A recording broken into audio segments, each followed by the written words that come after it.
সংস্কার কমিশনের আজকে তিনটা মেজর বিষয় ছিল। একটা হচ্ছে যে সংস্কার কমিশনের সুপারিশ বাস্তবায়ন অগ্রগতি পর্যালোচনা করা হয়েছে। দুই, রাজস্ব নীতি ও রাজস্ব ব্যবস্থাপনা এটার একটা সংশোধনে, যেটা একটা কিছুদিন আগে আপনারা জানেন একটা ল হয়েছিল, সেটার একটা অ্যামেন্ডমেন্টে এসছে এবং এটাকে অ্যামেন্ডমেন্টটা পাস হয়েছে। আর একটা হচ্ছে যে বাংলাদেশ এবং পাকিস্তানের সাথে ভিসা অ্যাবলিশন এর জন্য একটা চুক্তি হয়েছে এবং এটা ফর হচ্ছে ডিপ্লোম্যাটিক এবং অফিসিয়াল পাসপোর্ট যারা ধারণ করেন তাদের জন্য। এই তিনটা বিষয়ে আলোচনা হয়েছে। এছাড়া এমনি অন্যান্য আরও কিছু কিছু বিষয়ে আলোচনা হয়েছে। পাকিস্তানের বিষয়ে আমাদের যে এটা হচ্ছে যে এইরকম চুক্তি আমরা আরও 31টা দেশের সাথে করেছি। এই চুক্তিটা হবে 5 বছরের জন্য। এর ফলে যারা আমাদের গভর্নমেন্টের যারা ডিপ্লোম্যাটিক পাসপোর্ট হোল্ড করছেন বা যারা অফিসিয়াল পাসপোর্ট হোল্ড করছেন তারা এখন বিনা ভিসায় পাকিস্তান সফর করতে পারবেন এবং একইভাবে পাকিস্তানের যারা অফিসিয়াল পাসপোর্ট হোল্ড করছেন বা যারা পাকিস্তানের কূটনীতিক ভিসা পাসপোর্ট হোল্ড করছেন তারাও বাংলাদেশে সফর করতে পারবেন উইদাউট এনি ভিসা।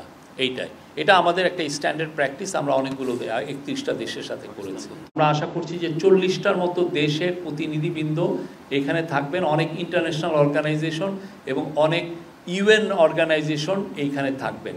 তাদের সাথে যে যারা বিদেশি আসবেন তাদের সাথে রোহিঙ্গার জনগোষ্ঠী ইন্টারঅ্যাক্ট করতে পারবেন, তাদের কথাগুলো বলতে পারবেন, তারা তাদের যে ভয়েসগুলো তারা রেইজ করবেন। এটা কক্সবাজারে এই ঘটনা এটা হবে এবং এটা 24 তারিখে তাদের সাথে ইন্টারাকশনের একটা ডেট আছে। 25 তারিখে আমাদের চিফ অ্যাডভাইজার মহোদয় ওখানে যাচ্ছেন এবং 26 তারিখে তারপরে উনি এসে পড়ার পরেও কন্টিনিউ করবে ডায়ালগ এবং এটা 26 তারিখে কনক্লুশন হবে। সক্ষমতা বৃদ্ধির লক্ষ্যে আমরা আমাদের যে জয়েন্ট ইকোনমিক কমিশন আছে সেটাকে আমরা নতুন করে আবার চালু করার উদ্যোগ গ্রহণ করার জন্য আমরা একমত হয়েছি। কৃষি এবং খাদ্যপণ্য আমাদের যেমন ফল রপ্তানি এবং আমদানি আমরা দুটো নিয়ে আলোচনা করেছি। আমাদের আনারস রপ্তানি নিয়ে আমরা কথা বলেছি। আমরা 1 কোটি কেজি চায়ের রপ্তানির সম্ভাবনা নিয়ে আমরা কথা বলেছি, যেখানে তারা শুল্কমুক্ত আমাদেরকে প্রবেশ অধিকার দিবে বাজারে।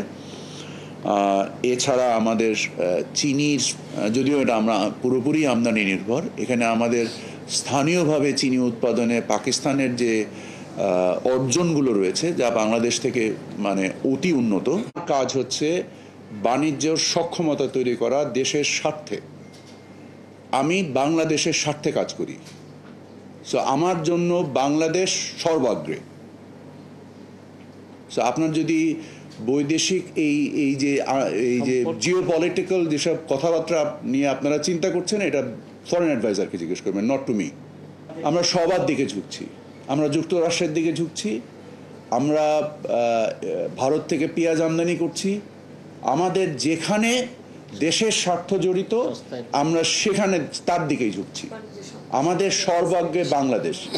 এখানে আপনাদের রাজনীতি যদি কোনো উদ্দেশ্য কারো থাকে সেই ব্যাপারে আমার কোনো বক্তব্য